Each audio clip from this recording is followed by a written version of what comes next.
Bonjour à tous et félicitations. Si vous êtes en vie une nouvelle Reco Express, je crois bien que c'est la première fois que je vais parler d'un film français, enfin, franco-italien en l'occurrence, réalisé par Joseph Losey, sorti en 1976, coproduit par Alain Delon, avec dans le rôle titre Alain Delon. Il s'agit de Monsieur Klein.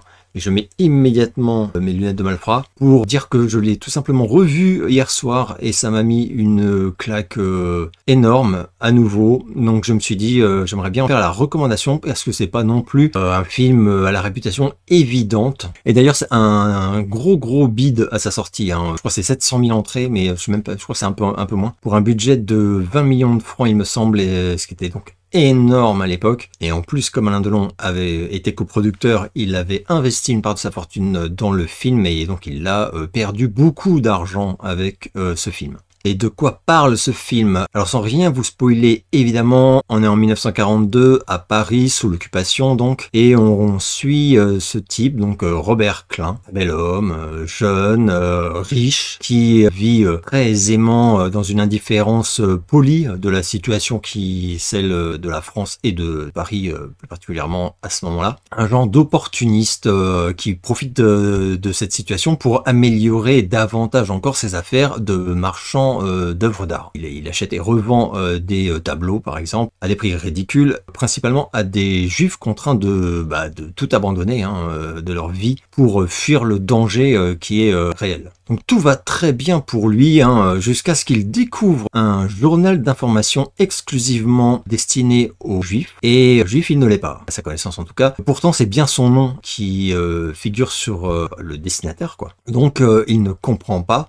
Et il va aller, comment dire, logiquement se plaindre auprès du journal pour savoir qu'est-ce qui se passe. Et il va comprendre qu'il y aurait un homonyme, un autre Robert Klein à Paris, qui lui serait juif. Et comment en dire plus sans trop spoiler, il va donc chercher à la fois à prouver aux autorités, etc., qui lui n'est pas juif, mais surtout il va chercher à mettre la main sur ce type, cet homonyme, qui lui cause un tort de plus en plus, comment dire, manifeste, quoi, on va dire. Et il y a un truc qui est terrible, c'est que forcément, plus il s'agite, plus il attire l'attention en parallèle des autorités, qui au début sont assez conciliantes, mais vont devenir soupçonneuses, puis plus que soupçonneuses. Donc voilà, je peux vraiment pas en dire beaucoup plus sur l'intrigue, mais ce que je peux dire, c'est que pour un film de plus de 2 heures, ça va très vite. Il y a quelques ralentissements, mais ils sont les bienvenus, ils sont pas très longs. Il y en a un auquel je pense notamment où on assiste à un spectacle antisémite. Voilà, mais c'est une scène, c'est un ralentissement, mais en réalité la scène est tellement intense, notamment par le regard de ce Monsieur Klein. Ce que je peux dire de ce film, c'est que c'est un film que j'avais vu quand j'étais jeune ado et j'avais pas bien capté ses qualités. Je sais pas comment dire mieux. Néanmoins, j'avais été sensible, je m'en rappelle, à la tension incroyable qu'il y a dans ce film. Je pense que c'est un des plus beaux rôles d'Alain Delon. C'est un film, comment dire, c'est un faux film sur l'occupation. C'est en réalité une lettre d'amour totale à Kafka. C'est-à-dire que pour moi, c'est un film sur la paranoïa, sur une lente descente aux enfers. On va passer de la nonchalance égoïste poliment assumée par ce monsieur Klein à la panique paranoïaque la plus dure et la plus pure, quoi. Ça, c'est extrêmement bien amené et c'est, je trouve, totalement fascinant, quoi. Il y a quelque chose pas de la métaphore, faut pas exagérer, mais une fois de plus, si on s'attend à un film sur l'occupation, etc., c'est pas du tout ça. C'est vraiment un thriller. Je parlais du glissement, en fait, du changement du personnage interprété par Alain Delon. Là, par exemple, on va passer d'un regard ferme, amusé, détaché au début du film, à celui alerte et tremblant d'appréhension, quoi, en permanence, de l'animal qui est apeuré, et il le joue tellement bien, quoi. Enfin, sincèrement.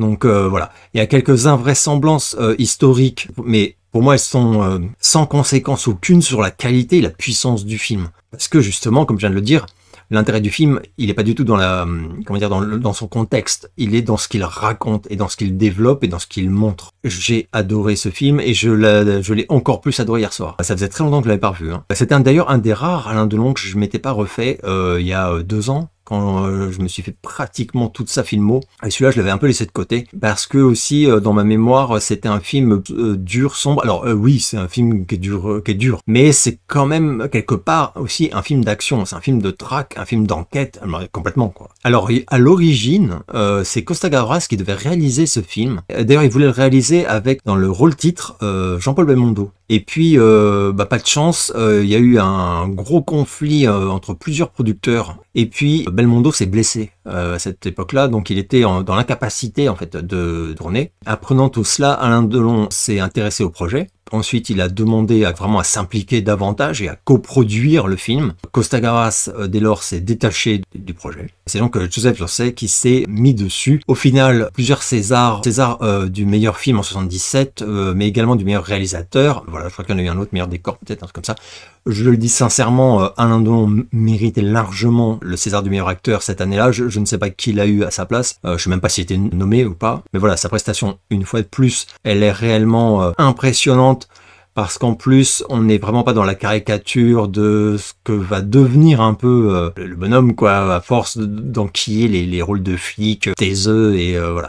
Donc, alors que moi j'aime beaucoup d'ailleurs, enfin voilà, je vous en ai déjà parlé il y a très longtemps quand je me suis refait plein de polars des années 70, début 80 avec Delon, il y en a beaucoup que j'aime énormément, mais je suis conscient de ce que je regarde, quoi.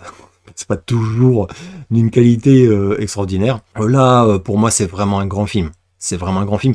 Je comprends pas le beat que ça a été à sa sortie. J'imagine qu'il y a eu un malentendu. Enfin, je ne sais pas. Après, bon, les gens n'avaient peut-être pas envie de voir ça. Ou les gens ont cru, mais ne serait-ce qu'avec l'affiche, que peut-être c'était un film voilà sur l'occupation, un truc qui va te foutre le moral à zéro. C'est un thriller avec Delon, c'est génial, c'est juste génial. Néanmoins, ce n'est pas que cela, bien évidemment.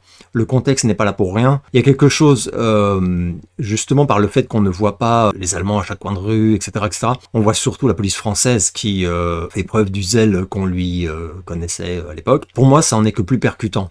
Il y a quelque chose de l'ordre de la menace latente, mais qu'on voit pas forcément. Et je trouve ça très fort. Et le film aborde bien évidemment, même si c'est pas sa mission première, voilà, une forme de prise de conscience pour des gens qui, ne se sentant pas menacés, ne se sentant pas concernés, estimaient que, ma foi, ce n'est pas être mal intentionné que de ne rien faire et de se fiche totalement de ce qui se passe aux alentours. Sauf que voilà, c'est le piège qui se referme. Et la fin, donc évidemment, je vais faire gaffe à ce que je dis, mais la fin me démonte à chaque fois. C'est une fin extraordinaire, mais mon Dieu. Et je vous le recommande donc évidemment très chaleureusement. N'hésitez pas à me dire si vous avez vu ce film. Je sais pas, je me dis d'instinct que vous ne devez pas être hyper nombreux à l'avoir vu. Moi je l'avais vu parce que c'était passé à la télé, j'étais tombé dessus et j'avais rien à faire, mais voilà, j'étais, je sais pas, j'avais quoi, 13 ans, un truc comme ça. Et ensuite, je l'ai revu sûrement encore à la télé adulte, quoi, et hier soir. Mais voilà, je pense que c'est facile de passer à côté ou de se dire, ça m'intéresse pas en fait, parce que voilà, on n'en parle pas vraiment. Enfin, c'est pas un film qu'on cite. C'est même pas un film qu'on cite quand on parle des meilleurs films d'Alain Delon. C'est plutôt d'autres titres plus anciens qui ressortent. C'est dommage. Donc voilà, je vais m'arrêter là cette fois-ci. J'espère que vous allez bien. Je vous donne rendez-vous très bientôt pour une nouvelle vidéo.